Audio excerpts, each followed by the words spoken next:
What is up, everybody, and welcome back to another video. If you happen to catch my last video, which was a quick attempt at trying to do a live stream with my Canon, which I filmed this on, you'll know that I had injured my back a little bit and I wasn't able to ride, and I still have not been able to ride, which is a really big bummer because the weather here has been nothing but perfect since I hurt myself. But so I thought I'd take this opportunity to do one of my pain cave talks where I just kind of discussed a couple things.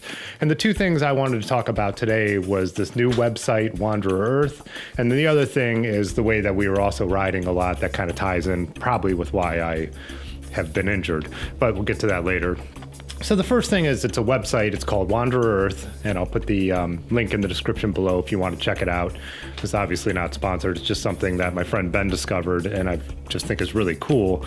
What it does is it ties in with all the data from the Strava app. So, you know, if you don't use Strava, well, that's weird. You should use Strava. Everyone uses Strava. But Strava maps all your rides and gives you speed and all that kind of stuff. I think this is pretty, if anyone's watching a cycling video, you at least know the basics of what Strava is.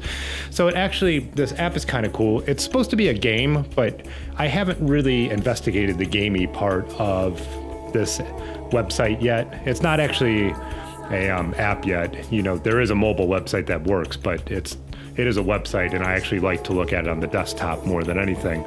But what it'll do is it'll take all the data and it'll plot it on a map, and it'll basically show you everywhere you've ever ridden with Strava turned on, which to me is really, really cool.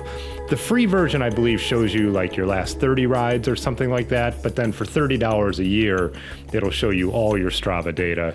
And once I started looking at that big map, and they call it the big map, I knew I had to pay the $30 to see the entire thing. The other things it does, it'll show you the percentage of the state or the country or the continent, or going the other way, the county, the city, the neighborhood, the village that you've completed.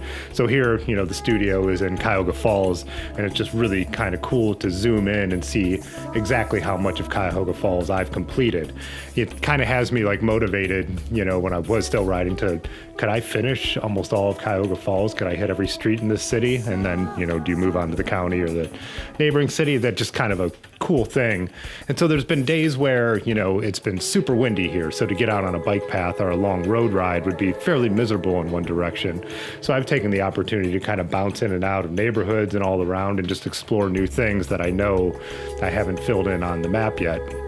And we've also been doing that, like when we went on our bike camping trip that I made a video about out to Seville in Medina County.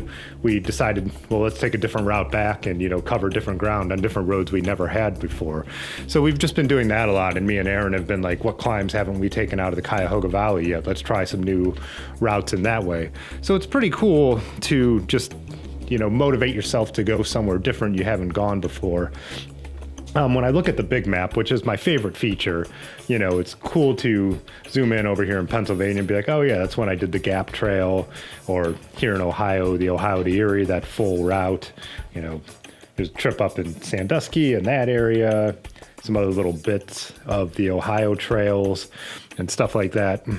Here's a trip I did to Louisville, and stopping in Knoxville on the way to a friend's wedding, Chattanooga on the bike share, and then, you know, riding around New York City and a couple bike share rides in Boston. I just love seeing this, but it's the cooler thing is zooming into like where you live. And since I leave from my house on almost every ride that I go on, it's just cool to see it like spider web out across the, you know, county and the neighboring counties. So you could go in here to the leaderboards and then just keep narrowing it down, you know, North America, Ohio, and then the relevant thing to me, Summit County. You can see here I'm in 4th place with 2 of my friends in front of me.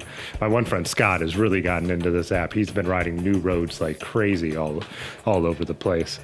So it's just been really fun to mix it up and, you know, have a motivation to go different places. Strava KOMs and all that kind of stuff are fun, and I like trying to do that kind of thing, but I've definitely more been enjoying, you know, riding with my friends and trying new stuff. So it's a cool thing that I would look into. You know, like I said, you could do it for free for, you know, a number of rides, but $30 for a year is pretty affordable. I understand we get nickeled and dimed everywhere, but for me, this is kind of like, just to look at this big map makes it totally worth it. One thing to keep in mind is it won't count sidewalks or highways or anywhere you're not really supposed to ride, pedestrian right-of-ways.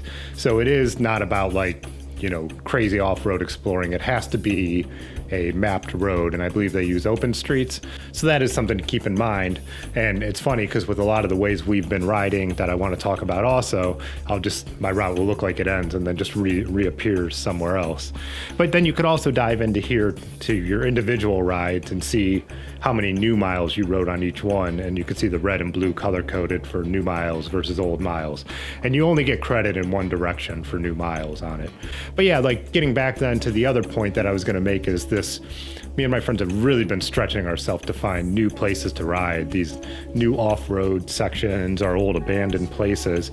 And if you've watched any of my other, like the little musical videos I do that just show some of our rides, we've gotten pretty wild on a couple of them. Some, that like going through the drainage ditches like we did, the drainage tunnels under the freeway the one day. We found all these little where people have built kind of like mountain bike trails in the woods and stuff like that. And we've been exploring those and riding around. We do try to be pretty respectful of private property. A lot of times we have no idea who owns the land we're riding on. And if we hear a lot of, if we hear motorcycles or four-wheelers, we tend to stay away. Or if we come, we're riding a trail and we start to come up towards a house, we turn right around. We're like, okay, we're somewhere we shouldn't quite be. A lot of the areas we go are gray, but if we pull up to a bunch of no trespassing signs, we don't do it. I'm sure sometimes we're technically a little, maybe not where we're supposed to be, but it's been a really enjoyable way to ride. But as I've mentioned with, I guess, the pandemic and everyone just being out on the bike trails, like when we want to ride, usually early evening-ish, it's too hard to get out there and move around the way we want to. And since we don't really have a destination anymore, since we're not going into restaurants or breweries like we usually would on our ride for our break, we're bringing our own beer and our own snacks. So to get off the beaten path, somewhere we could sit down, still space out a little bit from each other and stop for a drink, whether it's down by a creek or on some cool trail with some pretty overlook. We've been doing a lot of that kind of stuff. And that's really been a fun thing. And today, as I'm filming this, I was just watching all my friends' Instagram stories of them going on the ride last night and going to these cool spots of the river where I'm not even sure they were. And it really has me missing it. But so like I said, that also ties in with why I think I'm not able to ride. Over those few weeks, we had really been, hitting some steep gravel climbs and some gnarly terrain, and my back was just kind of getting tighter and tighter on some of these rides. And the next morning I'd wake up and I'm like, oh, that's really tight. And what I should have been doing is taking care of myself with some kind of active stretching or maybe taking a day off once in a while. But I didn't, and the last time I rode, I was riding with a backpack full of stuff I had picked up from my girlfriend, actually from a brewery, from a special order, and my back was really sore. And the next day I was out in the garden pulling weeds, and I stood up and it just snapped, and about 2 hours later I could barely move it. I've been to a chiropractor 3 times, and now tonight is actually the best I've felt yet. I'm able to walk around fairly normal. I still wouldn't bend over and pick anything up. I actually wouldn't even bend all the way over. I'm more of like kneeling down, bending my knees and stuff like that. I'm really hoping that with the way I feel today, I'm on the upswing, because we do have that bike packing trip all the way across the state of Ohio scheduled for July 4th. I already got campsites booked. There's some videos I want to make about that, the gear I'm bringing. I want to make a video about pedals, because I did get a new kind of pedals, but I got those right before I hurt myself, and I haven't even had the energy to put them on my bike. Really everything I've been doing has been focused on just getting my work done, because I work at my desk for a while, or I go on a shoot, and then I need to get off my feet for a little bit. Then I, get back and do what I need to do. So today's been good. I didn't take any medication. I'm moving around. I think the chiropractor really helped me. So hopefully I'll be back on the road, back making cycling videos and my film photography videos and all that again soon. But anyways, that's my ramble from the pain cave for today. Have a good weekend, everybody. I will see you soon.